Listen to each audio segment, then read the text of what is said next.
right, court is calling 2023 CR 8486, State of Texas versus Annabelle Marie Vela. All right, did you understand you're charged with driving while intoxicated with a child under the age of 15 as a state jail felony? Range of punishment is anywhere from 180 days up to 2 years in the state jail facility. Yes, ma'am. And up to a $10,000 fine. Did you understand? Yes. According to the plea, punishment is to be assessed at 2 years in the state jail facility.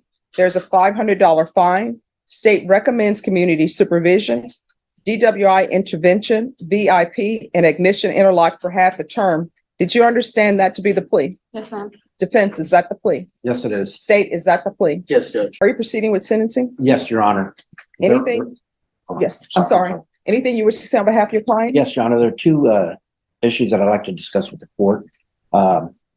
Ms. Vella's been sitting in jail for the last 3 weeks, and we would ask the court to take that into consideration in reference to the 10 days house arrest.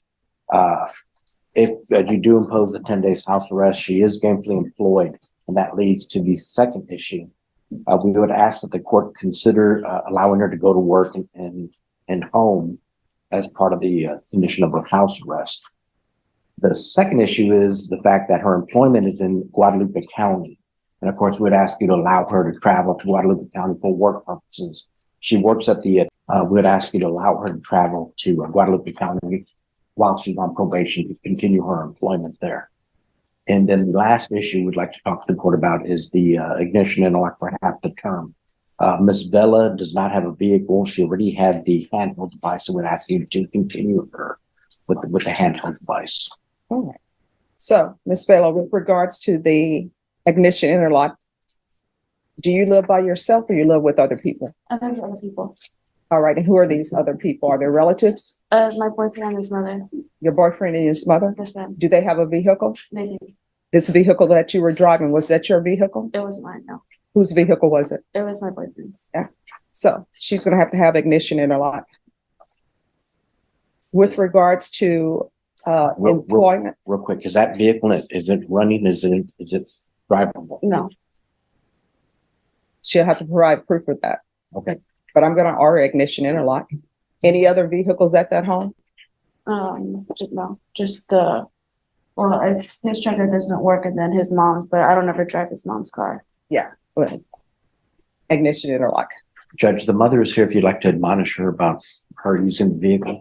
No, I mean, if a vehicle is sitting in the driveway, it has to have ignition interlock on it. Now, is Child Protective Services involved? Yes. And the 2-year-old, where is the 2-year-old now? With his mother, with my boyfriend's mother. She's my safety plan person. So tell me, what were you thinking? Because I read the report, not only were you intoxicated with a 2-year-old in the car, but the 2-year-old was not even in a proper carrier. 2-year-old is just in a seat, in a seatbelt. I wasn't, I don't know. It was a very selfish act of me, and I didn't think all the way through. I just wasn't thinking, and so where were I was you being drinking? selfish. Where were you drinking? I was with my sister. At the sister's house? Or No, what? I was going to my cousin's house. So So I was with my sister hanging out, and then I just thought to go hang out with my cousin. And The question was, were you at your sister's house? Were you at a bar, at a club? yeah, we were just at my sister's house. so you're at your sister's house drinking. Does she have children as well? Not that live with her. All right. So she doesn't have children that live with her, but she has children. Another Child Protective Services case, the reason why the children don't live with her? I don't know what her situation is. I don't know what happened, the details of her or what happened, but I just know that the dad took him. He's in the military, and the dad took him. So All right. And so when you were at your sister's house, was the 2-year-old with you while you all were drinking? yes. All right. Just wandering around while you all are drinking. Yes. So then after you finish drinking, then what do you do? Stumble to your car? because in the police report, it says when they pulled you over, you almost fell out of the vehicle. I don't think the judge is trying to make you I know. feel ashamed. She just wants you to realize that. Yeah. I mean, you have to realize there's so much that could have happened. You know, I had a friend, and a lot of people do not read the warning that's over the visor. And you know that warning over the visor that tells you who can sit in the front seat, and it'll tell you what their weight should be and how old they need to be. And if they're not that age and you put them in the front seat and there's an accident, the airbag will just totally sort of crush them. So my friend didn't pay attention to that, and her child was sitting in the front seat, and she wasn't driving intoxicated. And she felt so bad because her child ended up with scratches on the face. They had to take him to a surgeon to take care of the cuts to his face.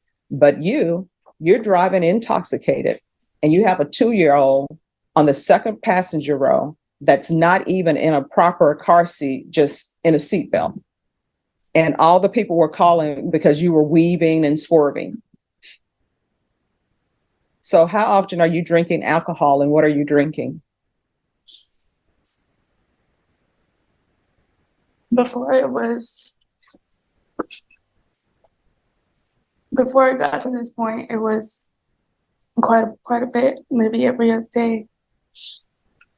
All right. So what do you know why you're drinking? What started you to drinking a lot? Judge, if I may, on her behalf, just to help Sure. get her going. Yeah. She did commence a 12-step program. She made it through the 6th step. And I think through going through that program, I think those reasons might become clearer to her. I know one of the first steps that she learned was having to accept responsibility for her behavior. When she did end up in jail, several family members were trying to get her out. And she took it upon herself to say, hey, look, first thing is I got to accept responsibility. Leave me here. I'll go to court and deal with it. I don't know if she really. So is there any mental health issues that need to be addressed? Any past trauma? And I'm not going to ask you what the past trauma is, but is that something that needs to be addressed? Is there something like that? That is beyond my personal knowledge. Were you raised by your parents or no? I was. All right. I just, before I had realized it was an issue, I was just doing it selfishly. I don't know why. I don't know. I knew it was an issue. I had a drinking issue, but I didn't realize how much of an issue it was until all of this happened. And it took me to get to this point to realize that what I was doing wasn't right. And I have a son to raise and look after, and I wasn't putting him first. And All right. So you only have one child? So here's the thing. I'm going to grant your application, but you're going to have to start making choices. And sometimes the choices that we make means that certain people can no longer be in your life. If your sister is not going to get her act together, she shouldn't be in your life. Because, for example, if you would have came to my home and there was a 2-year-old, I wouldn't have allowed people to just be drinking till they're intoxicated.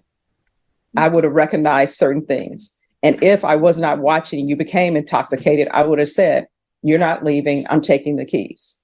So you're going to have to see people as they are, not as you hope they will be, because you have a 2-year-old, and that 2-year-old can't decide and say, hey, mom, I'm not getting in the car with you, you're intoxicated. That 2-year-old is 100% dependent upon you so that they don't have any trauma in their life, and so that they go on into adulthood. You understand? All right. This is what we're going to do. I'm going to sentence you to 2 years in the state jail facility. It will be suspended and probated for 3 years. There's a $500 fine that will be probated. We'll do a TAP evaluation. That can be out of custody.